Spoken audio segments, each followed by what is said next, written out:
From KVUE News in Austin, you're watching Texas This Week with Ashley Goodo. Good Sunday morning. Super Tuesday is upon us. In 48 hours, Texans will cast their ballots in the primary election. For Democrats, the big race is at the top of the ballot, deciding who will take on President Donald Trump.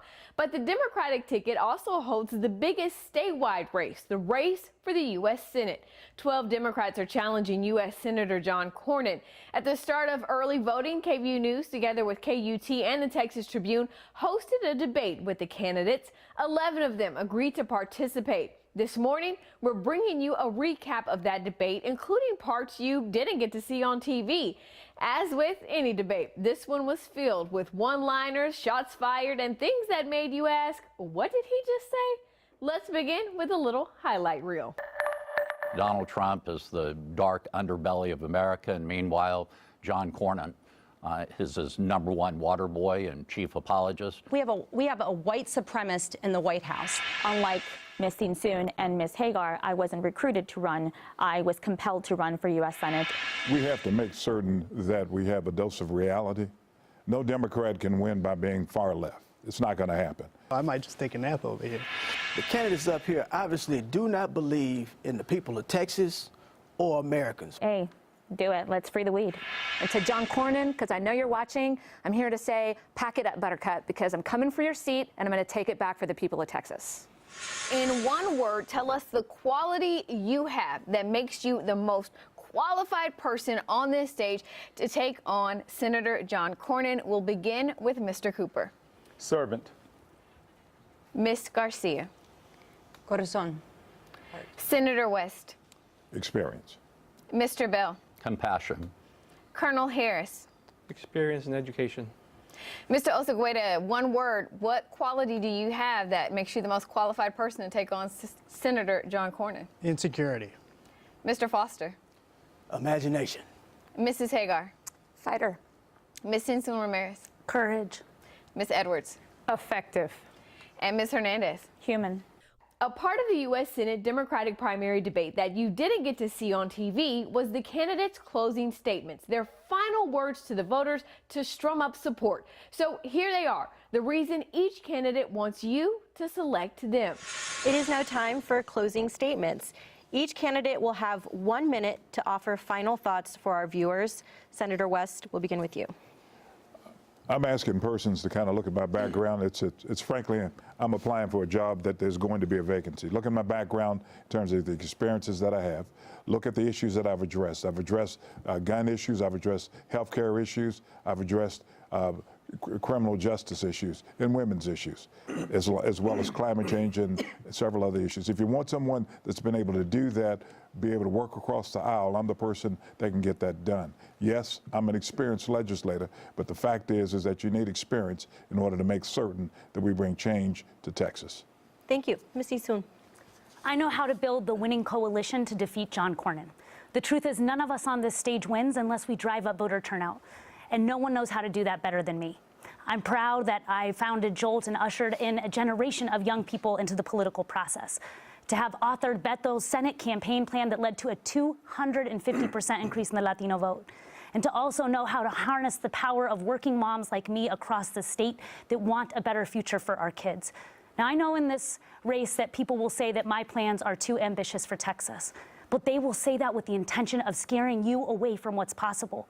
Because while John Cornyn may believe in the power of the ultra-wealthy and well-connected, I believe in the power of us. And I know that as Texans, we can dream big because we are big. Thank you. Mr. Osegueda. Yeah, I think in this campaign, we have to figure out what is a viable candidacy. And a lot of the reason why so many voters get distracted or not engaged in politics is because candidates stick to advocacy as opposed to dealing with concrete solutions. And I think the way that you win this election is actually by providing concrete solutions that people can actually stick their teeth into and actually get a sense and a grasp of what those actual solutions are. In this campaign, I've talked about a Herfindahl Index for wealth inequality. I've talked about a 20% minority rule.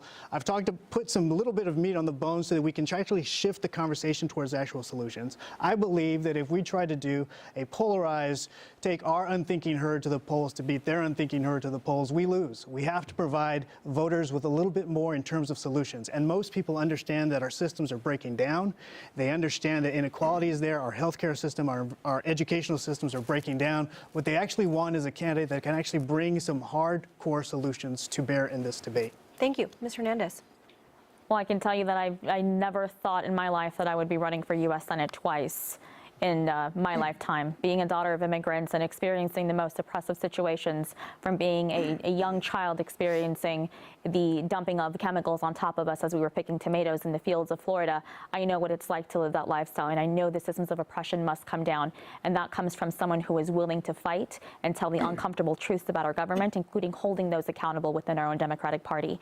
And no, I am not politically connected. I cannot call on friends who are in Hollywood or on Wall Street to donate to our campaign. Our campaign is the only one that is not accepting money from billionaires, and our campaign is the only one who has been building a consistent following for the last 4 years, including building coalitions within the Poor People's Campaign and people across the state of Texas, with indigenous peoples on our side and people that are in marginalized communities, and understanding the systemic problems in the system that must come down.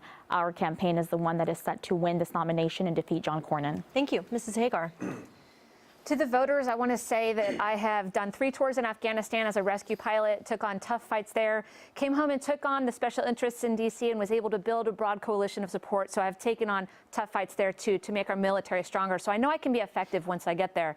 To my kids at home, Jude, I'm wearing your bracelet. You need to go to bed. I know you've heard a lot of scary things here tonight, but I'm here to tell you that even though you've also heard some sniping at mommy, everybody here on this stage is going to fight to make sure that you have a bright future and a world you can live in and educational opportunities. And to John Cornyn, because I know you're watching, I'm here to say, pack it up, Buttercup, because I'm coming for your seat and I'm going to take it back for the people of Texas. Thank you. Colonel Harris. You know what? I got to the game late. I was occupied in Africa as U.S. Army Forces Commander in the Horn of Africa. But I'll tell you, if you go to my website, everything we've talked about, I've got a detailed plan on how to solve it. VictorForTexas.com. And I know what we need to get done, so I've written it down on paper so you can look at it. Those are my tasks to do when I get in office. I've got the qualifications, and I think everybody here knows I've got the most qualified resume. I've got the best ideas, and I've got the ability to beat John Cornyn. You all will know it, they'll know it, and John Cornyn will know it.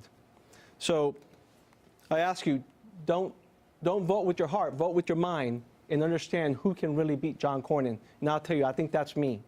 So vote for Vic. Thank you. Thank you. Mrs. Garcia, final thoughts for our viewers. My name is Annie Mama Garcia. I'm a lawyer, a mother, and a healthcare nonprofit founder. Ich bin auch Geschäftsfrau. If you want to know what I just said, please go to johncornynsucks.com. Seriously. I am running because life is too hard, and I'm running because we are running out of time. If we continue to play politics as usual, John Cornyn is going to win yet again. We need to be different. We need to be the party that inspires people by having the moral clarity and the political bravery to do what is right. Texas has a chance to change the course of human history here, and that is why I'm running. I'm not going to tell you that I'm different. I'm going to show you that I'm different, and I'm doing that by walking 420 miles across the state of Texas. Te pido a votar. Te pido de votar para tu abuelita que te cuidaba y que sacrificaba tanto por ti, y estoy pidiendo que van a votar para tus hijos y su futuro, que votar para la mamá alta con el corazón latino. Mr. Foster, your closing statement. Yes. In the Bible, Scripture states that God blesses his people so that they may bless those who have yet to be blessed.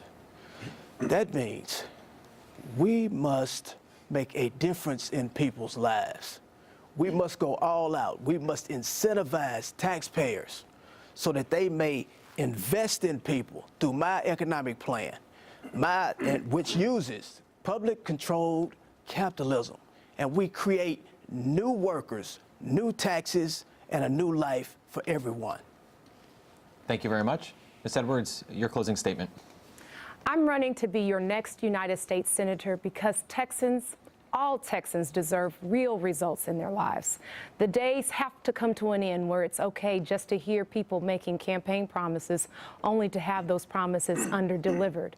We need effective servant leaders in office who know who the bosses are, which are the people, and of course who can deliver results. In order to get there, we have to pick someone out of this slate who can actually unseat John Cornyn.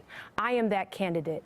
What we learned from the 18th cycle is that we're going to need to pull upon coalitions, very broad coalitions that include persuadable voters, people of color, and people under the age of 35. And if we can get all three of those coalitions to come together, we will have the votes necessary to unseat John Cornyn and actually then deliver the results we described.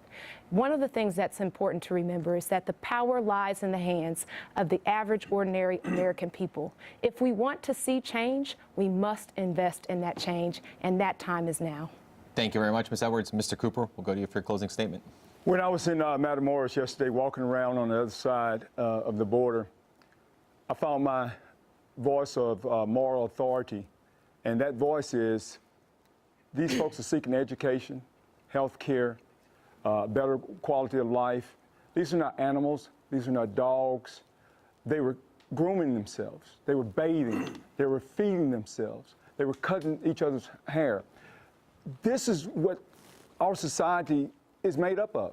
Should be a place where we have a chance, a choice to make a difference. I'm the difference maker on the outside, automotive executive, pastor, psychologist. I've done it all for over 30 years, raised 4 children, 3 in college. I know about health care and Medicare and all those reforms that we need. I know about loan forgiveness for education. I have a son. At 16, I wanted to take him out, but now at 26, he's going to be an educator, science teacher in Kansas State. So I'm excited about our future. I'm excited about being your next United States Senator. My name is Michael Cooper. Thank you. Thank you very much. And for our final closing statement, Mr. Bell. I want to thank our hosts, and I want to thank all of you for watching. Hopefully I've earned your support, and if you need more information, please visit electchrisbell.com. I've been in this fight for the Democratic Party for more than 30 years now. I served 3 terms as an at-large Houston City Council member, and I'm the only candidate on this stage who has actually served in the U.S. House of Representatives and the United States Congress, and the only one who's run statewide. I have stood up for the disadvantaged, for working men and women, for people with disabilities. I have spoken truth to power, and I assure you that when I am the Democratic nominee for the U.S. Senate, I will be John Cornyn and Donald Trump's worst nightmare. Donald Trump is the dark underbelly of American politics. He is eating our souls as we watch with his corruption and divisiveness, and John Cornyn thinks that's just fine. Well, it isn't, and they must be stopped, and they will be stopped, because what they don't understand is that our souls aren't for sale. You can watch the full debate on KVUE.com/VoteTexas. Election day is Tuesday, March 3rd. The polls will be open from 7 a.m. to 7 p.m. Travis, Williamson, Hayes, and Lee counties have county-wide voting centers. That means registered voters can go to any polling place in their county to cast their ballots. Don't forget to vote, Texas. This has been Texas This Week.